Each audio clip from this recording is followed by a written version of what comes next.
In society today, a lot of people perceive music as a musician's gift to the world. So you have this malarkey out there, oh, you can pay to play, or you can play for the door. In contrast, my elders lived music as a profession. There were places to play and to sit in. I've done almost 2,000 interviews on my program with all different types of healers who provide a multisensory and non-Western pedagogy in their practices. Their stories help to complete that circle of artistic authenticity which we all strive for. The cats I interview have been making a living on the bandstand for the last half century. They have dealt with good leadership and bad. They have come to different understandings of what love is. They have overcome a lot of adversity in their lives, and they are adept at playing all musics. For me, nowadays, labels and names have really gotten in the way of our ability to create communal, spiritual music. The bean counters want to pigeonhole and brand music. I get a chance today to speak to somebody who really has had many chapters in her artistic life. She comes from a long line of artistic people, but I'm looking forward to breaking it down with her on these issues. And she also has a gig coming up in Novato this Sunday. Shana Morrison, welcome to the Jake Feinberg Show. Hi, thank you, Jake. Such an honor to talk to you, my friend. You know, I know that you were just a young girl, but, in the 70s, I just know, like, your pops, for instance, he was making records, and he was also going to the Lion's Share and playing with John Allaire and Steve Mitchell on a whim. I just was hoping you could talk about, from your earliest times, how you feel like the significance of music has changed in our culture from then until today. Oh, wow. It's changed in so many ways. But I just believe that, it's opened up. There's more room for many, many more musicians to be heard now. But, back in those days, the musicians were taken more seriously by the labels. They were on salaries, and music was their job. It was their full-time job. And it's what they did every day, recording or playing or writing. And, it's changed a lot now. You have to make your own money. The labels don't pay you. Mm-hmm. That's right. So it was just a really great time back here in the 70s in the Bay Area. There were so many bands that were doing so well and had, great support from their labels and were able to, if they wanted to, take a year to make a record, and just really be in the studio and work hard on it, And it wasn't such a fast-paced, machine as it is now. There was no rush. I mean, if you have a big radio hit, there's a huge rush to follow it up. And so there is a lot of pressure. If you are putting out a record every year under a label, there's a lot of pressure to at least do as well as your last did or exceed that. And you got to do it in a quick time.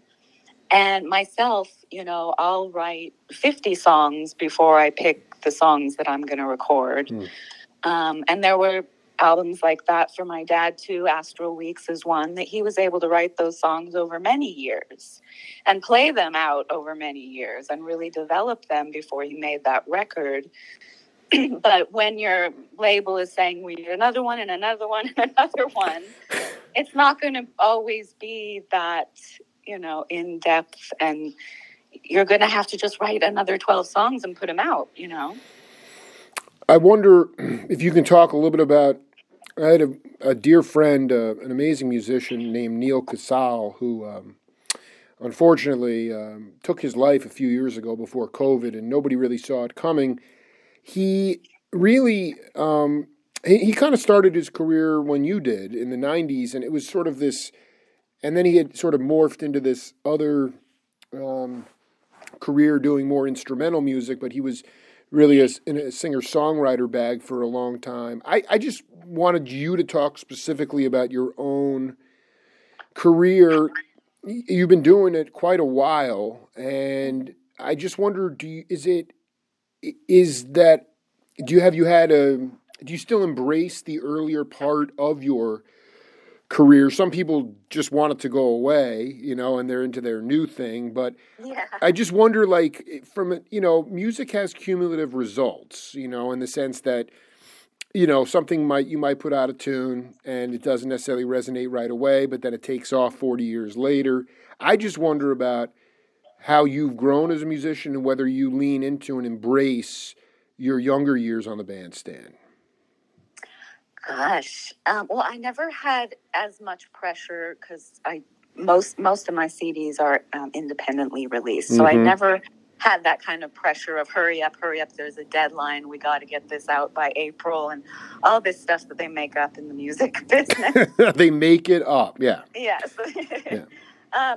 But yeah, I think in that aspect, I had more of leeway to run my business the way I wanted to. So, yeah, you can maybe not be as famous because you don't get all this great publicity, but you can make money really when you do it independently. So I started writing songs when I was in college. I sang backup for a couple of bands and just friends around LA. And I was writing songs and doing little demos and things like that. And, after college, I had accumulated enough songs that I wanted to kind of go out and play and do a show.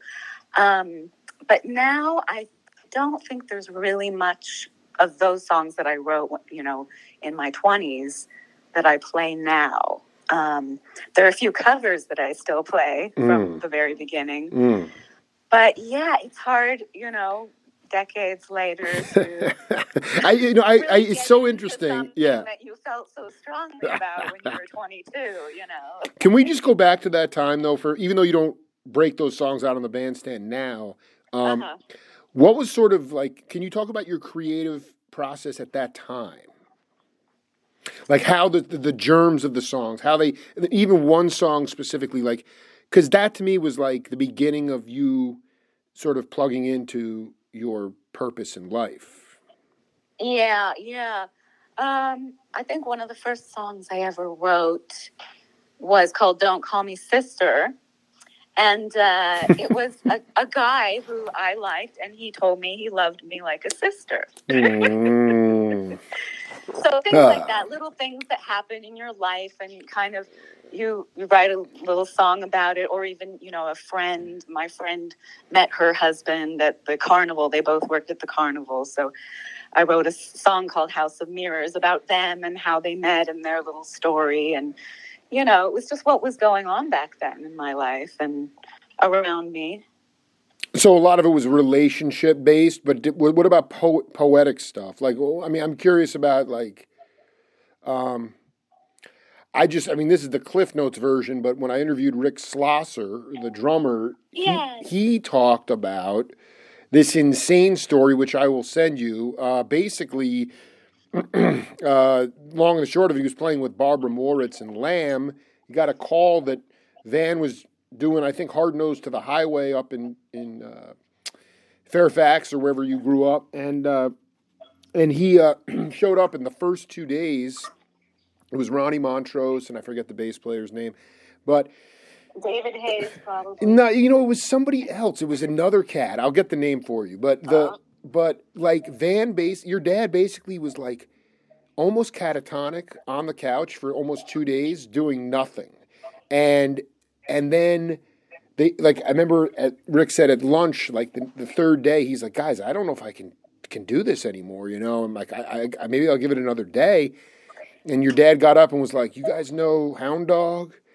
And they start jamming it out, and the next thing you know, Van just rips off about 8 songs in a row, and there you go. And it was like he got motivated, inspired, and he got lit up. And that's kind of what I'm talking about. Like, I'm not expecting you to have that exact kind of thing, but What can you talk about that creative process, even in today's world? I mean, is it piecemeal for you, or will stuff just sort of fall through you from the heavens and you're like, well, I don't know where that came from, but it works? Yeah. Most of the time, a whole idea of a song lyric will come at once. And I'd say late at night, I'm more creative in that way, and things come to me. It depends on if something interesting is happening,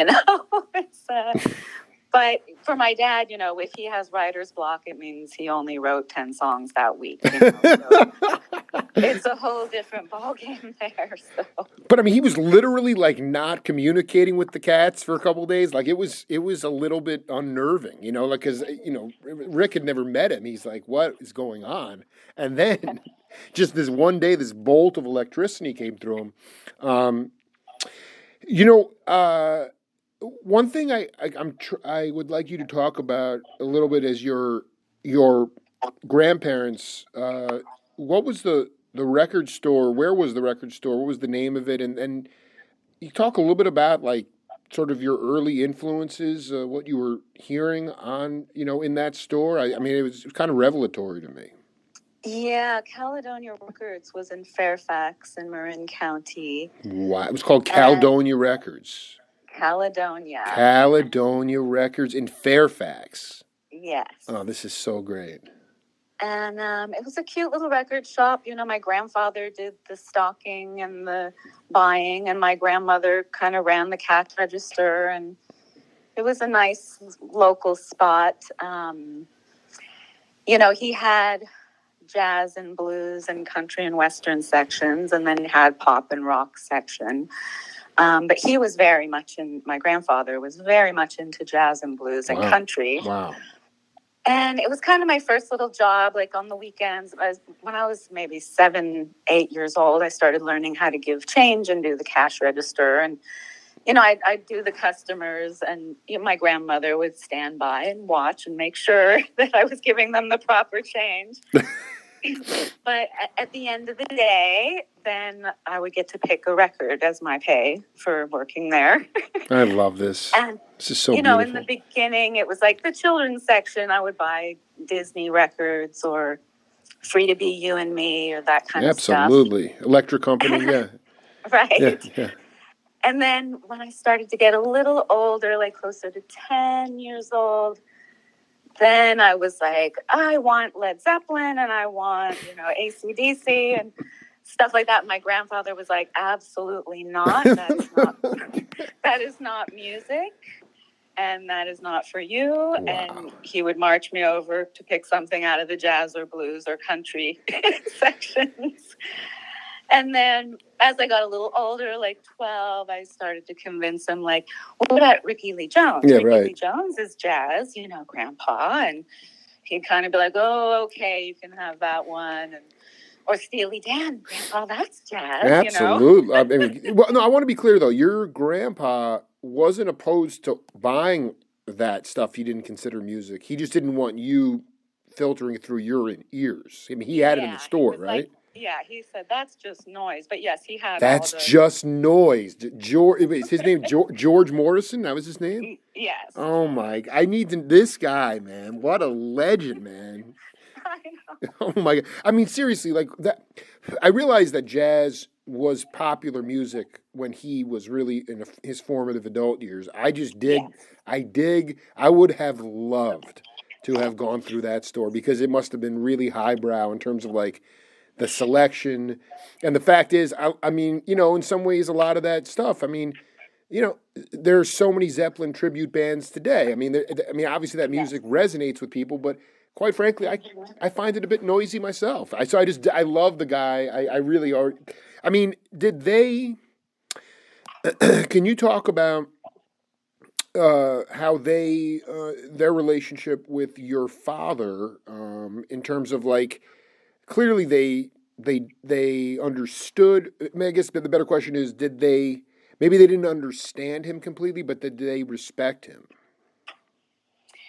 Absolutely. But, for my grandparents, the most top of the top, best thing you could ever be in the world is an amazing singer and songwriter and performer. Like, those were their heroes, Wow. Especially the American folk singers and blues and jazz singers. That was the absolutely best thing.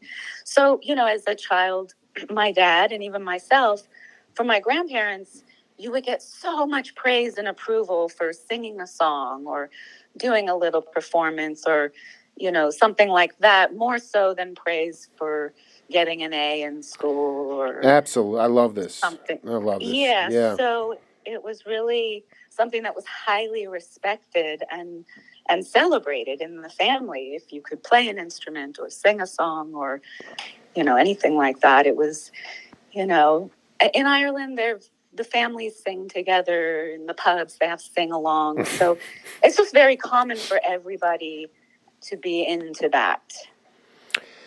It's so right brain. It's beautiful. It's very artistic. And what do you remember some of the early performance? I mean, you learned some songs from were you learning like old Irish ballads, or what were you breaking out on the, that you were getting applause for? Well, yeah, my Irish grandmother taught me all the Irish folk songs. She would just sing them to me when I was a baby, and then as I got older, I would learn them. And my American grandmother taught me all the American folk songs. So singing things like that as a child. I find it very ironic we're doing this on St. Patrick's Day. This is quite remarkable. Yeah. Well, I'll be singing some of those songs this weekend at my shows. So so you'll be singing both the Irish balladry and some of the American folk tunes? No, the Irish songs. The Irish songs, of course. St. Patrick's weekend, yes. Absolutely. So, did you have an opportunity early on to see people like Pete Seeger? Seeger to me, like that, he was a man of the people. I mean, he was doing a lot. He was an amazing musician, but he was like truly somebody who was like, he was like involved in union strikes and education and like singing around, and I just wondered, like, that to me is like, I just turned 45, so like that, I sort of totally missed the boat. You see, you're very lucky in my mind that you sort of lived through that decade of the 70s, and I just wonder if some of the original masters of either Irish music or American folk music, if you had a chance to see them live and what that experience was like. Well, the American folk hero that I saw countless times was Bob Dylan. Yes. Often Van would always go see him play if he was in town, or they would play shows together when I was in my teens and stuff. So, yeah, I've seen him play the most, and, absolutely can't get enough of his bands. He always has the most incredible musicians and just such the a best prolific songwriter. Yeah. He was in a little bit of a different bag though when you were like he wasn't necessarily playing folk music at that point. He found Jesus at that point, I know. Slow Train Coming is my favorite album. That was my time when I was really, really into his music and just loved that Mark Knopfler. The whole thing was just incredible. I've interviewed like guys like Jim Keltner and Spooner Oldham who were in his band. They'd show up at the Warfield, in San Francisco, and like there would be people outside like, protesting because, they were, they thought he was being untoward towards his Judaic uproots, or, people would hold up signs like Jesus loves your old songs too. And, it kind of all just sort of melted away. But your dad was playing. Do you remember the first time you saw Bob play? Gosh, I can't remember where or when. It was, yeah. But your dad and him, their relationship went back to Woodstock, or is that fair to say? Or when did they first become pals? I don't know about Woodstock, but I know that... I didn't mean the concert. I meant like living up there. Yes, I know. Yeah, I don't know if they really met there. I believe my dad met Robbie Robertson and the band there, but not sure if he hooked up with Bob. I think they might have met later when Van was in the Bay Area and Bob would come here to play. Van would go to the shows, and they knew each other's music and had a mutual interest in being pals. It's beautiful. So there's this incredible video, and I think I lost it, but the filler on the back end of it is your dad and Bob sitting on a mountain somewhere in Italy singing tunes. I mean, it's the most incredible thing. It's probably from the 90s or something, but I know, in front of the Acropolis. It's pretty oh, incredible. you know this. I mean, it's such an honor. I mean, but Shana, I mean, I just want to be very honest. I want to talk to you. I mean, I interviewed Amy Helm last year, and Levon being her dad. Can you just talk about, obviously you grew up in an artistic family. Obviously you were gifted in your own right. But can you just talk about being a musician and a singer and how you've sort of learned to, understand that that's your father, but you're going to be yourself and sort of not try to live up to him or, because it's a daunting task. Any kid who comes from any, and I just wanted to know how you navigate that, because I love, you're obviously a very accessible person. We're living through this time that we talked about where music is not a full-time profession for a lot of people now. I have so many of my friends who are road dogs right now that are just I don't know how they're doing it. I mean, it's grueling work. And that being said, your father is an icon of music. And I just wonder how you've learned to navigate that and be comfortable in your own body.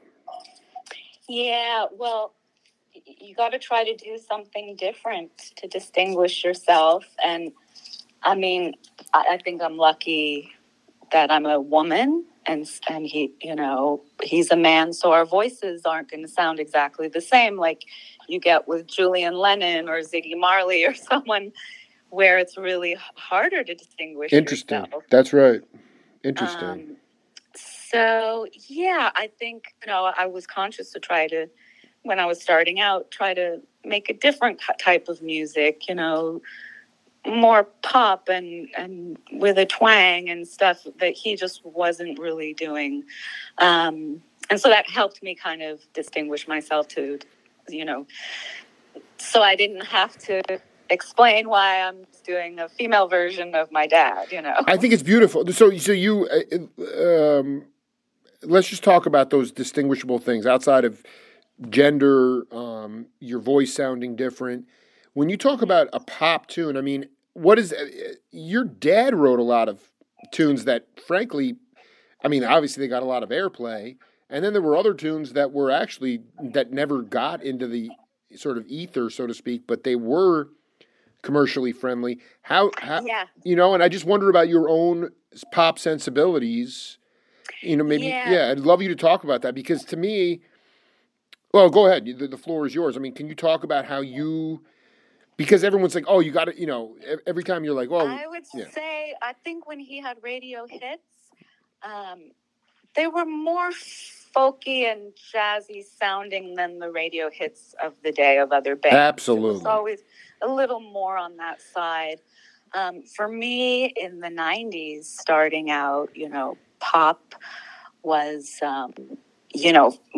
what I love to do is, layering all the backup vocals, doing 6 different backup vocals parts to my lead part.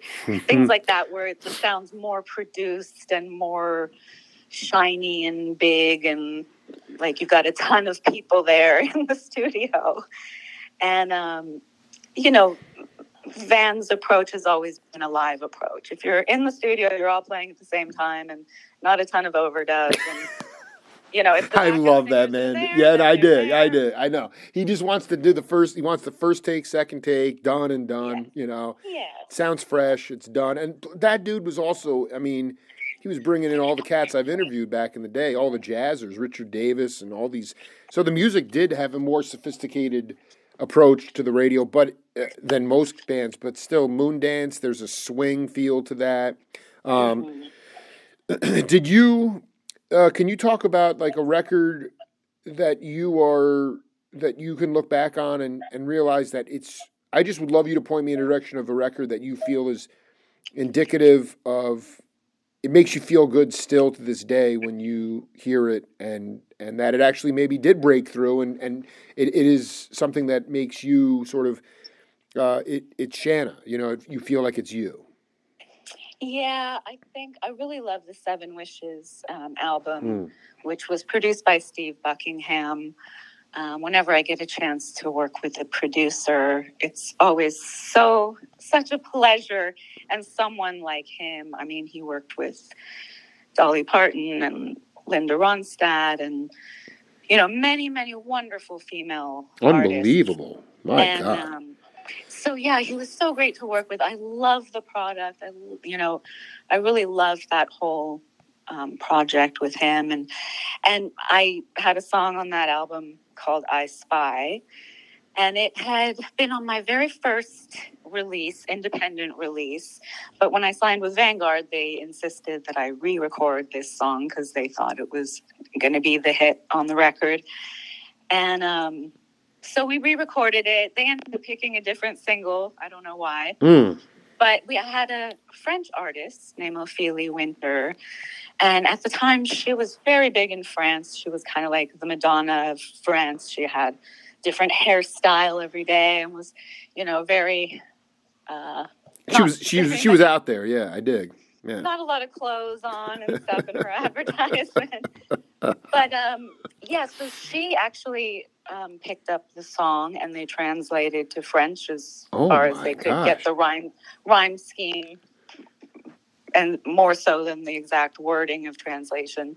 But she had a hit with that song. So it was a good, little payday for me to be able to sell, even though I wasn't the artist, I was the writer. So that was a nice period of time. I just want to be clear, that was I Spy in French? Yeah, it's called Je Plane. And they kind of translated it, called I Fly in French. They translated it with the same rhyme scheme, the same melody, but had to kind of change up a bit of the meaning. I mean, see, but that's the weird thing about, I mean, there it is. You thank God you were educated enough to have writer's credits or get publishing for it. So there you go. And then you get some royalties for that. I mean, that's sort of the triangulation of it all, Exactly. And, going into the music, business myself, I had my dad in the industry. My mom was a songwriter. My stepfather was a music engineer. I just grew up around so many artists and producers and managers and people that were in the business that I was very clued in to how it worked before I entered. That's what I meant to say, is that you were educated by all the people. I mean, I'm just thinking back to guys like Gil Scott-Heron, people like that. I mean, the older jazzers were like, hey, man, you got to get your writer, you got to get your publishing, and so many people. Huey Piano Smith, we just lost him. He never got paid for his tunes. I mean, I have to say, I just lost my mind for a minute here. I'm looking at the track listing for this album we're talking about. I need you to talk about a dear friend of mine.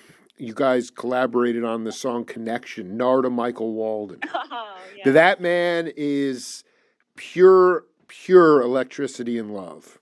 Yes. And more talent in his little pinky than... Yeah, I mean, super gifted dude, man. Yeah. Yes.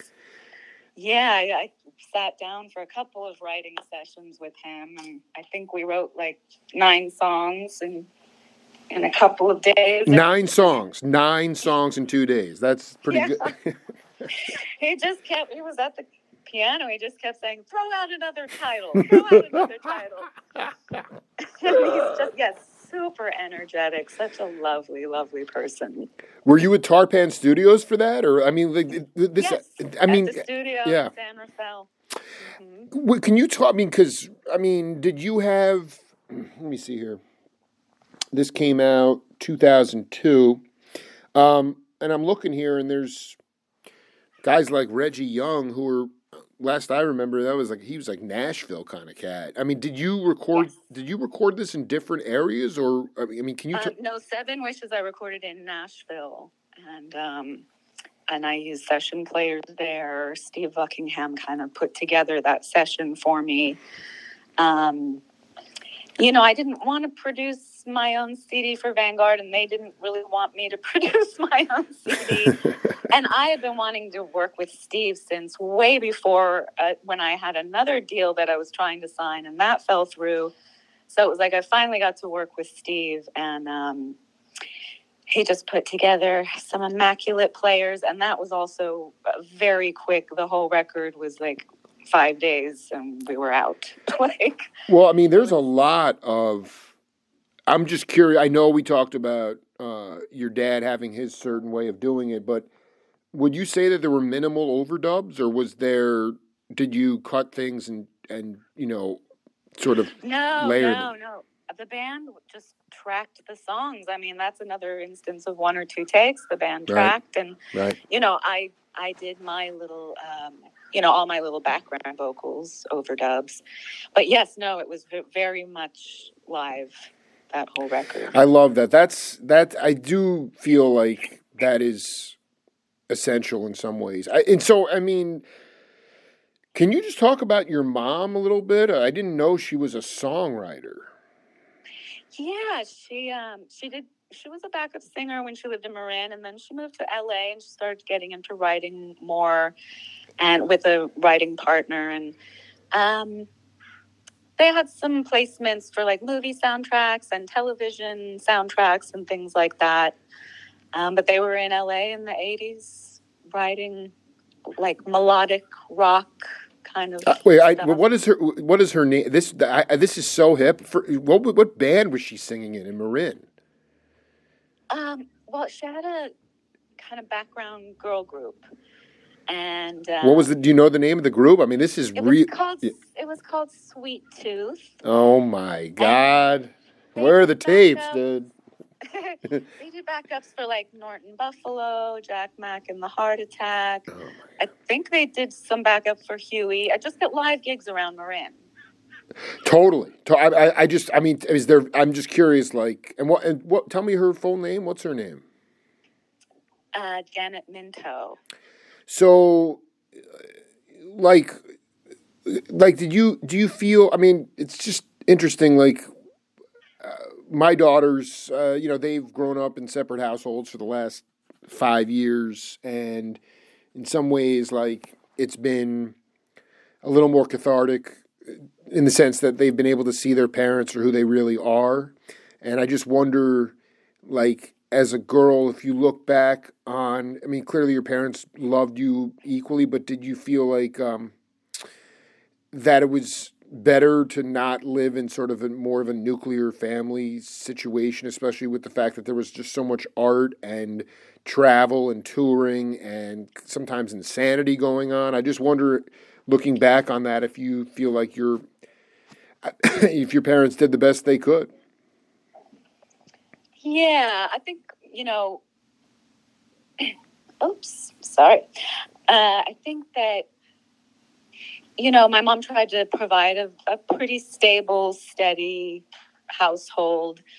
Of course, as a musician, my dad has to work and he has to travel and he has to be places. But he was always very good about, taking me with him. I was a portable child, so. I love. So you went. How early did you start going on the road with him? Before I could remember. Whoa. Yeah. Whoa. So. Yeah, I remember being on airplanes when I was 3, but I was going to shows before that too. Wow. So, wow, that is really heavy. I mean, that's insane. So. And I remember being in school, and my dad would have me on the weekend, and he'd be playing at the Great American Music Hall. And so many times I remember being backstage doing my homework while he was playing the show. This is great. I'm sorry. That is so great. Please tell me, I mean, because I don't know if obviously you know John Allaire, but because the man is just a ridiculous genius dude. But Steve Mitchell. I don't know if you ever met Steve. I don't think so. They had a. I mean, they would. Your dad. Correct me if I'm wrong, but basically, he was. And Jim Stern told me this too. I mean, as obviously he's an entertainer and he's the band leader, but he also really sees himself as an accompanist. I mean, the John, they play at the Lion's Share in San Anselmo, and Van would show up, and I know that this had a major impact on guys like Jerry Garcia. Van would show up and with his saxophone, and they'd do My Favorite Thing or My Funny Valentine for 20 minutes, just blowing, just having a ball, and then maybe he'd sing. But he really appreciated and loved the cats who could really, the accompanists. Kind of what you were talking about with your parents loving, jazz to me is an accompanist art form, and your dad sort of still identifies with that too. Yes, for sure. Yeah. You, where do you feel at this point you're still trying to push yourself out of your comfort zone as an artist? Gosh, I think I would like to write with more people. I've gotten in a really comfortable place just writing with a few people that I've been writing with for decades. But I think it would be good to start going into different areas to maybe spice things up, throw in something new and different. Because, I just have my favorite people that, if I'm working on lyrics and working on a melody, I'll send it to them and they'll say, okay, let's get together. And, it's very easy, but it would be nice to try something new. I mean, you think that, when you say new, like odd meters or maybe ethnic music, or like what would be, I know you're saying it gets too comfortable and, you want to break out of that, but what would be something that, when you say spice, what would that look like? I just mean like collaborating with different people.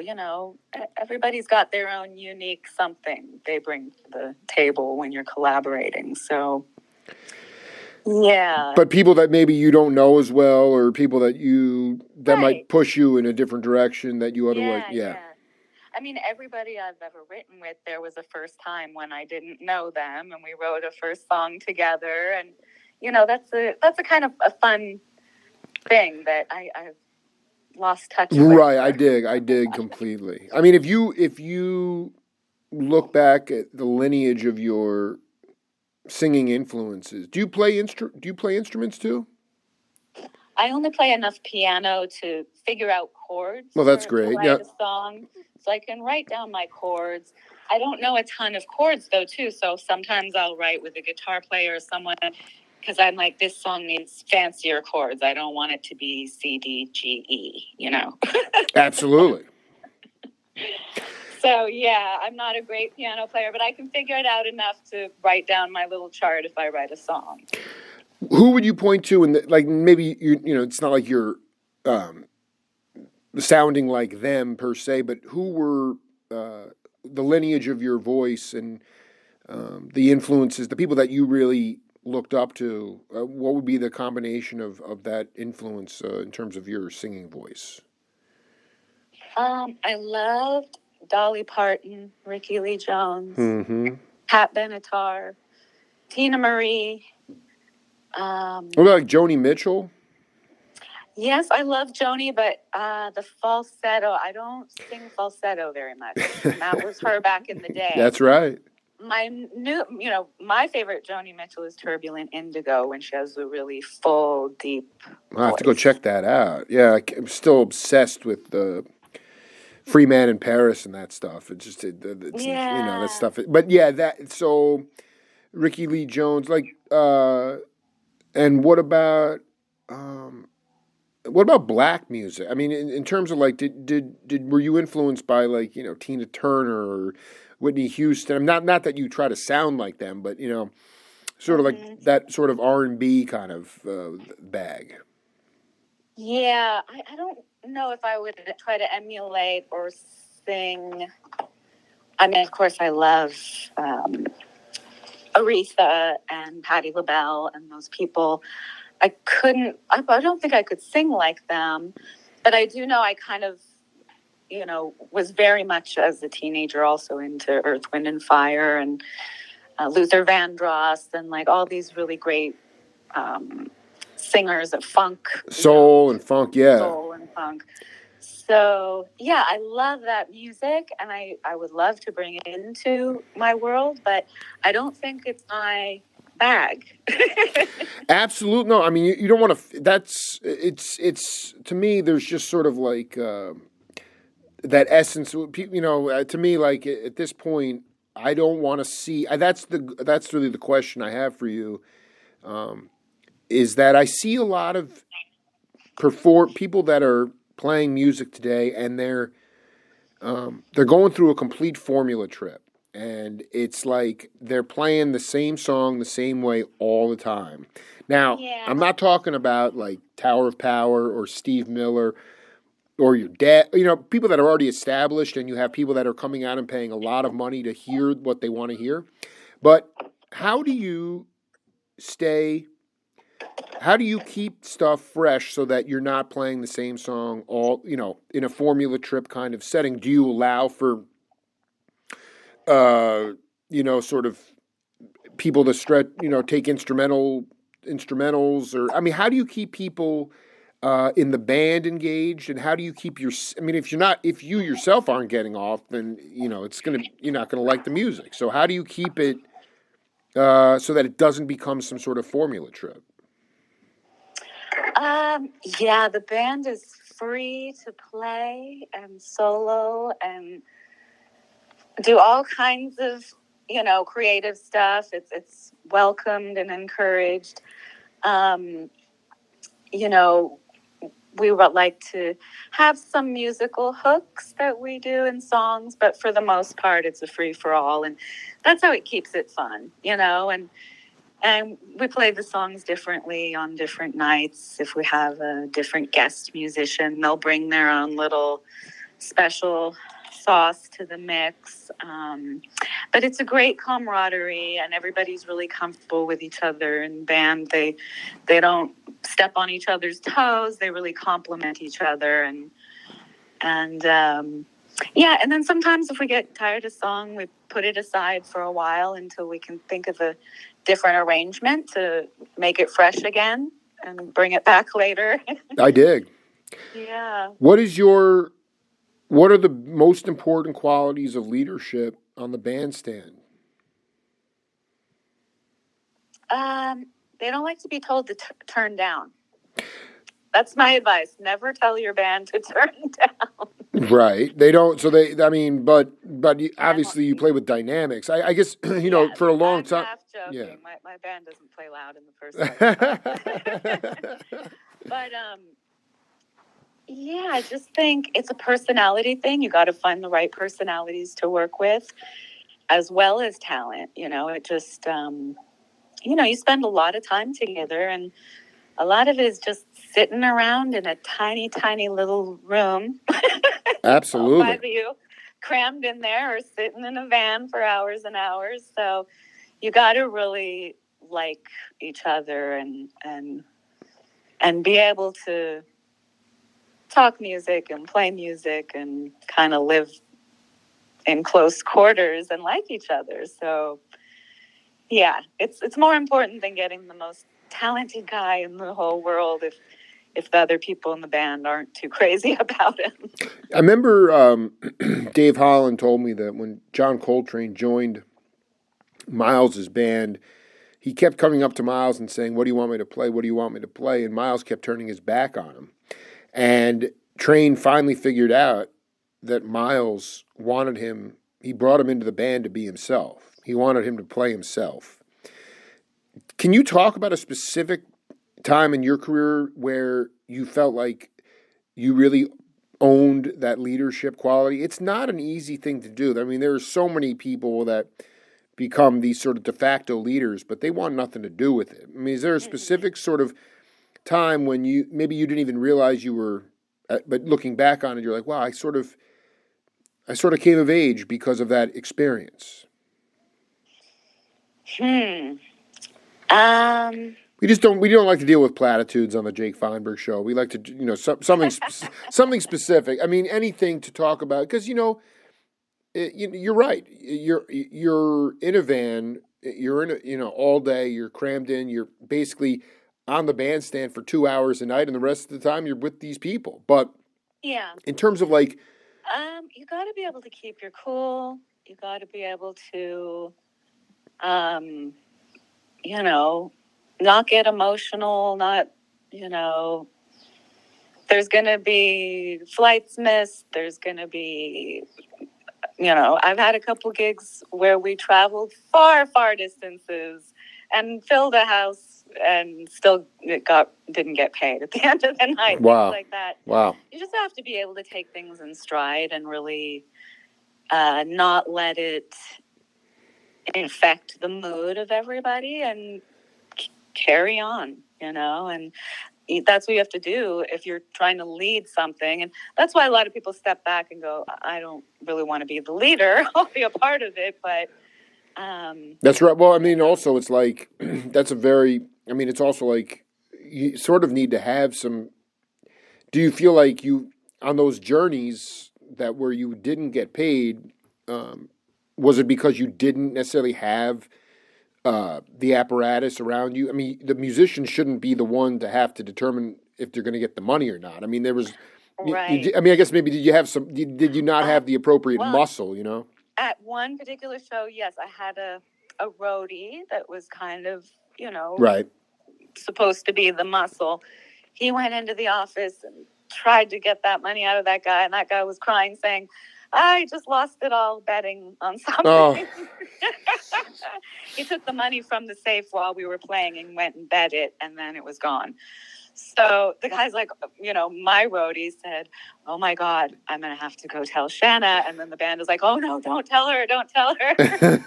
So then I went in there and tried to shame the hell out of the guy into paying me. And he literally just cried and said, I lost the money on the horses, Don't change horses in the middle of a stream. I mean, that's insane. Right. That is so, my gosh. I know. And we were in England. We're like, we came a long way for this. And you packed the house and you played your butt. I mean, it's just like, yeah, it's real. It's the real thing. And it's still like that today. Shana, before I let you go, I just wanted to, in this time that we're living through, just can't be naive about I just try to affect positive change in my world. I realize that at a macro level, there's just a huge amount of suffering going on in the world. We're overpopulated. The climate is bearing down on us. There's obviously a lot of leaning towards governmental structures that are not appealing for me. And the only thing that I know how to do is inspire other people. That's how I give love to the world. And I just wanted you to talk about your concept of love and how you bring love to the world. Yeah, well, music is one way to share with your community. I know that, when we're playing in the nightclubs and stuff, there's a cover chart, but you can sing with your family at home. You can put on records and sing together. You can learn how to play little songs on the piano or the guitar and sing with your friends, sing at parties. And, I think it's a great way to touch people intellectually, but also at a soul level and to share something. And I think that's, what is really gratifying and wonderful about music is that essentially it is free. And in our darkest times, we can still share that. I would, next time I'm out in the Bay Area, if you have a gig, that'd be great. But if not, I'd also just love to come and meet you and maybe do a video interview with you if you're up for that. All right. And it's really it's been such an honor to talk to you. And I hope you have a great gig on Sunday. How many gigs do you have on the calendar right now? Is it just sort of you are able to sort of pick and choose when you want to? Or are you going to be going on tour at all? Right now, we're just kind of staying Northern California. We have a couple of months. We can't play too often in the same, or 2 gigs per month planned right now. We can't do too many in the same area. But no travel planned right now. You know, all these expenses have really made travel a bit more daunting. So I'm not sure when we'll get back. No, you don't want to get in a Sprinter van and do 24 gigs in 26 days and just, wind up at. I'd love to, but I think we'd spend all the money on gas. So. Well, you know what? There are no guarantees. So if there's something inside of you that's burning, maybe it won't be a huge payday, but sometimes you got to take that stuff out to the people. I do like what you said too about just creating music on your own with your family and just sort of not waiting for the inspiration, but creating it on the fly. I think that's incredibly useful. Yeah. Thank you. Yeah. Well, Shana, we'll be in touch, and I'll send you a copy of this later. It was really an honor to talk to you, my friend. Oh, thanks so much. Nice talking to you too. All right. Have a good day. Okay, bye. Bye.